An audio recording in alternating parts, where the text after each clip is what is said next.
नरं चैव देवीं सरस्वतीं व्यासं ततो जयो मुदीरये। नष्टप्रायेषु अभद्रेषु नित्यं भागवत सेवया भगवती उत्तम श्लोके भक्तिर्भवती नैष्टिकी। हरे कृष्ण। श्लोक इस तरह है। तत्र कीर्तयतः विप्राः विप्रऋषेः भूरि तेजसः अहं च अद्यगमं तत्र निविष्टः तत् अनुग्रहात् सः अहं व श्रावयिष्यामि यथादीतं यथामतिः तत्र कीर्तयतः विप्राः विप्ररुषे भूरि तेजसः अहं च अद्यगमं तत्र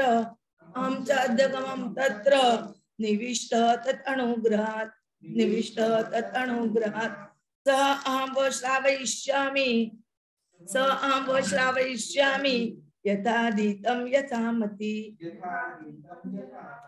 तत्र कीर्तयतः विप्राः विप्रऋषेः भूरि तेजसः अहं च अद्यगमं तत्र निविष्टः तत् अनुग्रहात् सः अहं व श्रावयिष्यामि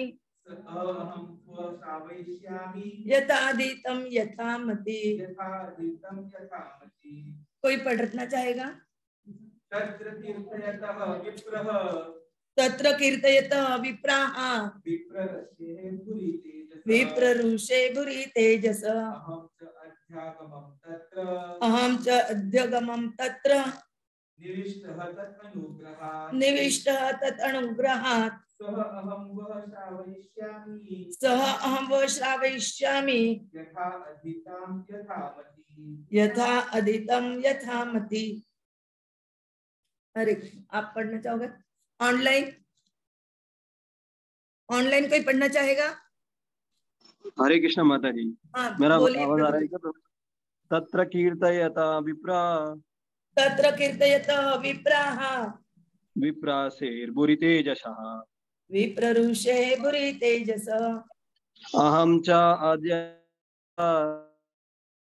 च अद्यगमं तत्र निविष्टस्तद् अनुग्रहात्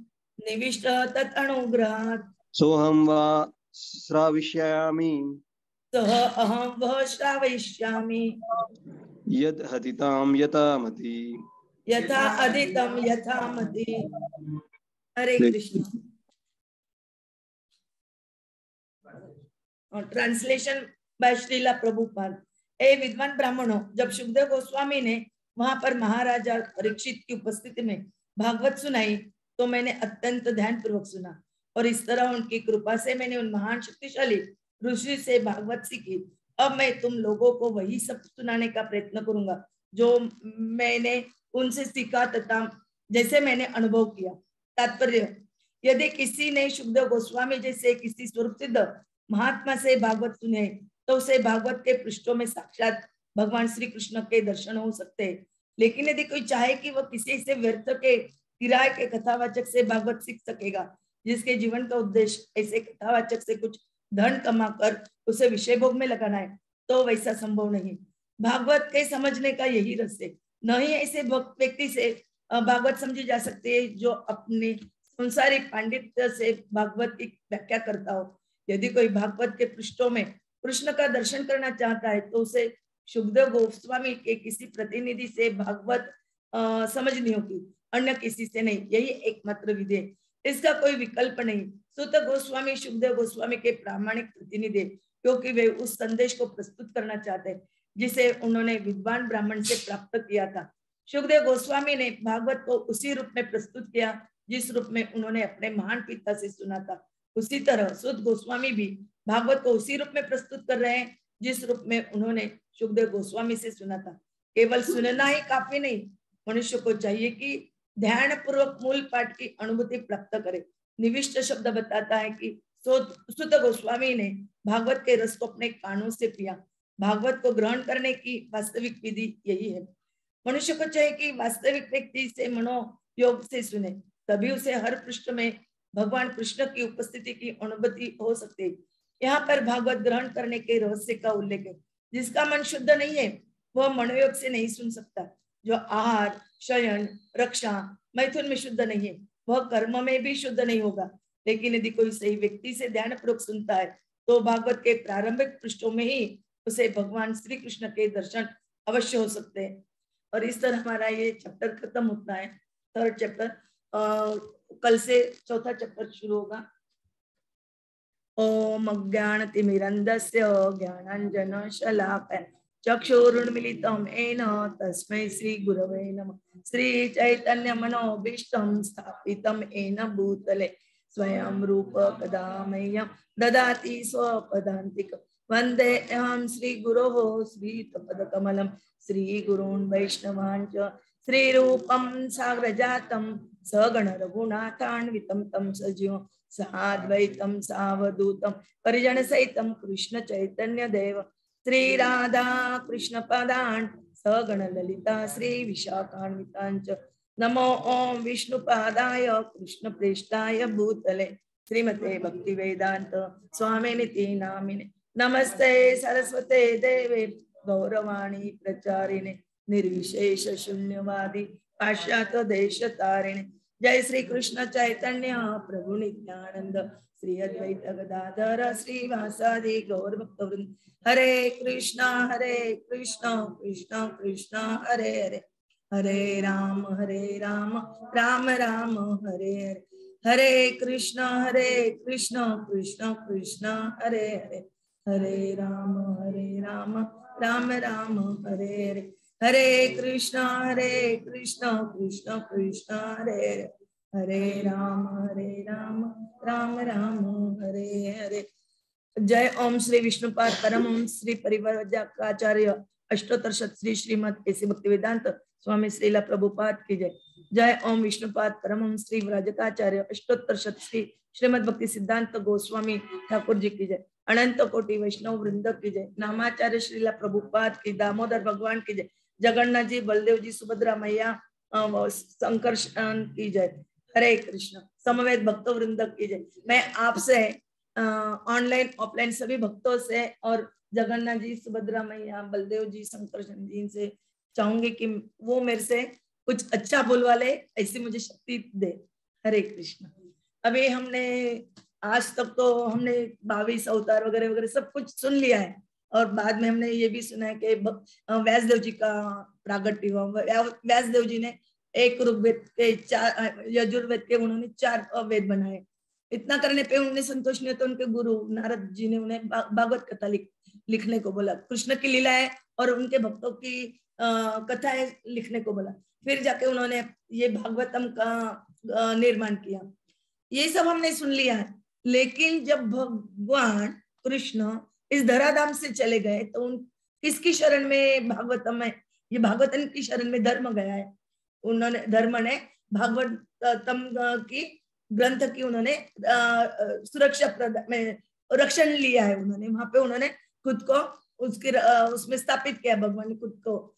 तो हमें अब इस कलयुग में अभी हमें क्या करना चाहिए और कैसे करना चाहिए? और जब परीक्षित महाराज को शुकदेव मुनि ने भागवतम नदी किनारे गंगा नदी के तट पे सुनाया, जब उनका आखिरी समय था, से 7 दिन बचे थे उनको शाप मिलने के बाद, तब शुकदेव मुनि ने उन्हें ये ग्रंथ सुनाया।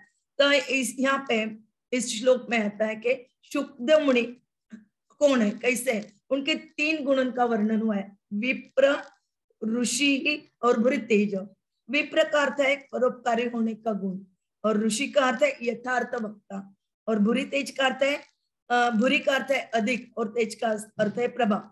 श्रोताओं के हृदय में भागवत के अर्थ को तो जो संचार करने का सामर्थ्य रखे वो भूरि तेज कहलाता है। तो ये तीनों गुण उनमें होने की वजह से इतने बड़ी सभा में, जहाँ पे बड़े बड़े ऋषि मुनि थे, उनमें शुकदेव मुनि को वैशासन पे बिठाया गया, उनके द्वारा भागवत कथा करेगी। और जब वो भागवत कथा हो रही थी तब सूत गोस्वामी महाराज भी वहां पे थे, गोस्वामी जी भी वहां पे थे, उन्होंने कैसी सुनी, उसके लिए वर्ड आया निविष्ट। निविष्ट यानी तंत्र मन लगा के, और उसका कानों से उन्होंने प्राशन किया है ये भागवतम के रस का। तो वैसे ही हमें जब हम भागवत कथा सुनते हैं तो हमें तन मन लगा के पूरा ध्यान से, नहीं तो सुनने का कोई फायदा नहीं है। ये कान से सुनो, ये कान से छोड़ दो, उससे कुछ फायदा होने वाला नहीं। जब हम ये कान से लेके हृदय में उसको स्थापित करेंगे, तब हम ये कान से कब छोड़ सकते हैं, किसी को बताने के लिए। तब हम उनको बता सकते हैं कि भागवतम क्या है, भागवत क्यों पढ़ना चाहिए, क्यों नियमों का पालन, ये सब हम उन्हें बता सकते हैं, क्या क्या हमारे स्क्रिप्चर्स में दिया हुआ है। लेकिन यदि किसी ने ये उनसे नहीं सुना है, निर्विशेषवादियों से यदि सुना है, तो इसका मतलब क्या होता है, वो केवल अपना पेट पालने के लिए कथा वाचन करते हैं, तो उनसे सुनना अयोग्य। ये भी हमने पिछले कथा में सुना था। तो ऐसे व्यक्तियों का सुनने में हमारा जीवन व्यर्थ करने के बजाय हमें जो परंपरा में आए हुए एथोराइज जो पर्सन है, उनसे कथा सुननी चाहिए। यदि किसी ने शुभदेव गोस्वामी से भागवत सुनी तो उसे भागवत के पृष्ठों में भगवान के दर्शनों के, ऐसा इस श्लोक में कहा गया है। यदि हमें दर्शन करना है भगवान का अभी इसी वक्त भागवत के पृष्ठों में, तो हमें परंपरा से अधिकृत जो सब दुर्गुण से मुक्त है, यानी वो शुद्ध हो चुका है, प्योर हो चुका है, विशुद्ध भक्त जिसे हम कहते हैं, ऐसे विशुद्ध भक्त के द्वारा यदि हम भागवत सुनते हैं तो हमें भागवत के पृष्ठों में कृष्ण का साक्षात्कार हो सकता है। इसलिए एक इसमें और एक शब्द है यथाधीतम। यथाधीतम में जिस प्रकार से अध्ययन किया, ये कौन बोल रहे हैं, सुत गोस्वामी जी बोल रहे हैं। और यथामति, यथामति यानी मेरे मन को जो समझ में है, मैं जितना समझ पाया हूँ वो, और जितना मैंने अध्ययन किया वो हिसाब से मैं आपको बताऊंगा। किसको बताने वाले हूँ, जो नैमिषारण्य में 88,000 ऋषि मुनि जमा हुए थे, और उनके जो ये थे क्या बोलते उसको, नायक मेन ऋषि शौनिक मुनि, उन शौनिक मुनि को वो बता रहे कि मैं ये जितना सुना था, जितना मैंने अध्ययन किया था, वो मेरी ये कपोल कल्पित कोई भी मैं मन की बात उसमें नहीं डालूंगा। विदाउट कल्पो बात न बताते हुए, मन की बात न बताते हुए, मैं जो शुद्ध है, जो सुना है, जैसा सुना है एज इट इज मैं आपको बताने की कोशिश करूंगा। ऐसा इस श्लोक में आया हुआ है, श्रावयिष्यामि यानी सुनाऊंगा। तो इधर जब हम मुझे एक कथा याद आ रही है कि पुलस्त्य मुनि जो थे वो गोवर्धन को उठा के लेके जा रहे थे। तो तब गोवर्धन जी ने बोला कि आप मुझे उठा के लेने जा सकते हो, ठीक है आप उठा के लेके जा रहे हो, लेकिन मैं आपको एक बात बताना चाहता हूँ, आप जब भी मुझे किसी स्थान पे रख दोगे तो उस स्थान से मैं हिल नहीं पाऊंगा, मैं वही स्थापित रहूंगा, उठूंगा नहीं। तो फिर चलते चलते उनको रास्ते में लघु शंका आई। अभी उन्होंने सोचा कि अभी क्या करे, इसलिए उन्होंने गोवर्धन को नीचे रख दिया और वो लघु शंका को चले गए। आने के बाद जब वो गोवर्धन को उठाने लगे, बहुत प्रयास करने के, क्योंकि बहुत शक्तिशाली थे, उन्होंने बहुत प्रयास किया, बहुत प्रयास करने के बाद भी गोवर्धन उठ नहीं पाया। तब जाके उन्होंने गुस्से के वजह से, देखो गुस्सा कितना खतरनाक होता है, गुस्से की वजह से उन्होंने गोवर्धन को, यानी साक्षात भगवान को ही उन्होंने शाप दिया। उन्होंने बताया कि आप दिन प्रतिदिन एक तिल के दाने इतने रोज जमीन में धसते जाओगे, और जिस दिन आप पूरे जमीन में धस जाओगे उस दिन पूरे जो सृष्टि में जलचर, थलचर, वायुचर, जो जो कुछ प्राणी है वो तिलमिला उठेंगे, और 100 साल तक वर्षा नहीं होगी, और तब वो तिलतिला उठेंगे, तब एक दूसरे को नोचने का प्रयास करेंगे, आदमी का नरभक्षक हो जाएगा। तो अभी क्या करे, गोवर्धन जी यानी साक्षात कृष्ण और शिव जी भगवान दोनों ने चर्चा की। अभी शिव जी भगवान ने, उन्होंने कुछ तय किया, वे सोचने लगे कि अभी गोवर्धन की पूजा होनी चाहिए। शिव जी भगवान ने बोला कृष्ण को कि आप बोलो कि गोवर्धन की, इसीलिए उन्होंने इंद्र की पूजा कैंसल करके अपने नंद महाराज पिताजी द्वारा गोवर्धन की पूजा शुरू करवाई थी। क्यों करवाई थी वैसी पूजा? क्योंकि जब गोवर्धन की पूजा होती है, गोवर्धन यानी हम हर घर में उन्होंने प्रस्थापित करवाया था कि हर घर में दिवाली के दूसरे दिन हर आंगन में गाय के गोबर का, यानी उससे क्या हुआ कि गाय की महत्ता भी बढ़ गई और गाय का जो गोबर है, स्टूल जो हम बोलते हैं, तो सब इसमें वेदों में गाय के स्टूल को महत्व दिया गया है। तो वो गोबर से जब वो बनेगा गोवर्धन, उसकी पूजा होगी तो उसका कण कण जमीन में रहेगा, तो पृथ्वी में गोवर्धन धसने का सवाल ही नहीं आता, यानी एक्सटेंड हो जाएंगे, वो होगा भी तो थोड़ा लंबा समय तक चलेगा। और इस तरह उन्होंने गोवर्धन की पूजा करवाई। और एक और बताया उन्होंने कि गोवर्धन ये भगवान होने की वजह से अनाउंस कर दो कि इस पे कोई चढ़े ना गाय वगैरह या कोई पुरुष या कोई भी वहां पे चढ़े ना। क्या होगा, वो चढ़ेंगे नहीं तो उसमें से कोई नीचे मट्टी गिरेगी नहीं और धंसने का सवाल नहीं, थोड़ा एक्सटेंड पीरियड हो जाएगा। इस तरह उन्होंने गोवर्धन का महत्व पढ़ा के उसकी पूजा कर रहे कि हम भगवान मानते हैं और उसकी पूजा करते हैं। और वैसे ही जो कोई वृंदावन से उनकी मट्टी, गोवर्धन की मट्टी बोलो या उनका क्या बोलते पत्थर, जैसे हम गंडकी नदी का लाते पत्थर, तो उसको हम शालिग्राम बोलते हैं और उसकी पूजा करते हैं, वो चलता है। लेकिन ये यहाँ पे जो लेके जाते हैं गोवर्धन का दगड़, तो वो आदमी परेशान हो जाता है, संकटों में धस जाता है। तो जब उसे तुरंत वहां छोड़ना था, इसलिए कहा गया है कि गोवर्धन से ना ही धूल मिट्टी लाए ना ही पत्थर लाए कि जिसकी हम पूजा कर सकते, ऐसा उन्होंने तभी बताया। तो इसलिए एक्सटेंड हो, लेकिन धीरे धीरे धीरे गोवर्धन तो नीचे तिल के इतना जा ही रहा है और आगे तो कलयुग है, कलयुग धीरे धीरे तो आगे बढ़ने ही वाला है। और उसके बाद जब कल के अवतार में कृष्ण अवतार लेंगे, तब जो दुष्ट राजा है, जो दुष्ट प्रवृत्ति के लोग हैं, उनका नाश करके धर्म की स्थापना करेंगे और पुनः सत्ययुग का प्रारंभ हो जाएगा। ये हमें ये सीखने को मिलता है। कैसे अभी हम बोले कि परंपरा से ज्ञान क्यों सीखना चाहिए? जब परंपरा से ज्ञान आता है तो अभी ये परंपरा कैसी श्री कृष्ण ने जब ब्रह्मा जी का जन्म हुआ नाभि द्वारा, तब उन्होंने ब्रह्मा जी ने जब तप किया 1000 साल तक, तब उन्होंने ज्ञान दिया, सब नॉलेज दिया उन्होंने। ब्रह्मा जी ने वो नॉलेज अपने पुत्र नारद जी को दिया, नारद जी ने व्यासदेव जी को दिया और व्यासदेव जी ने अपने पुत्र शुकदेव मुनि को, ये हमने अभी पहले देखे तीनों गुण, जो कि विप्र, ऋषि है, बुरी तेज, विप्रा, ऋषि, ये तीनों जो गुण है, ये गुणों के अधीन होने के कारण, गुणों से संपन्न होने के कारण उन्होंने अपने पुत्र को बताया।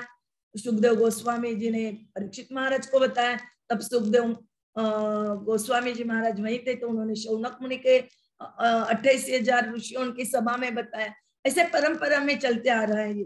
तो ऐसे ही परंपरा ने आने वाले इनसे हम जब सुनेंगे तो वो जैसे बोला है वैसे ही हमें सुनाई देगा, ऐसे नहीं कि उसमें कुछ फर्क पड़ जाए। अभी फर्क कैसे पड़ता है, देखो हम एक गेम खेलते हैं, पूरा राउंड करते हैं, बच्चे राउंड में बैठे क्या नहीं, और समझो एक ने दूसरे के कान में कुछ कहा, वही हम बोलते हैं कि तू दूसरे के कान में बोल, वो तीसरे लास्ट में आते तो अलग ही आता है। ये गेम हमने बचपन में भी खेला है और अभी कभी कभी एक मजाक की दृष्टि से जब एकत्र हो जाते, एक साथ आ जाते हैं, उस समारंभ हो, तभी भी मजाक मजाक में कोई कोई खेलते रहता है, तो वो बदल जाता है। जो व्यक्ति ने जो कहा था वो कि वो लास्ट वाले व्यक्ति के मुंह से नहीं आता है, लेकिन ये जो वैदिक ज्ञान है ये परंपरा द्वारा जैसा था वैसे आता। ये कैसे आता है?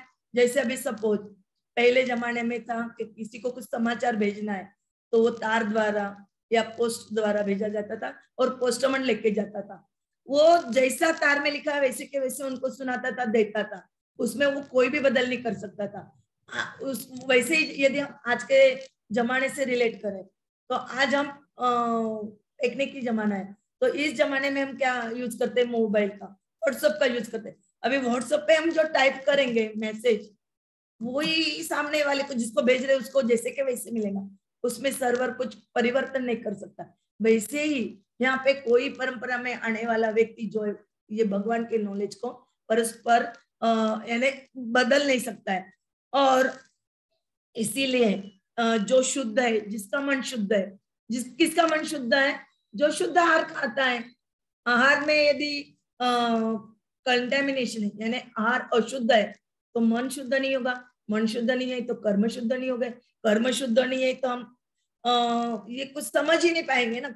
जब हम शुद्ध है तभी हम ये समझ सकते हैं। तो इसीलिए हमें सावधानी पूर्वक, ध्यान पूर्वक ये ज्ञान जब हम सुन रहे तो सुनना चाहिए।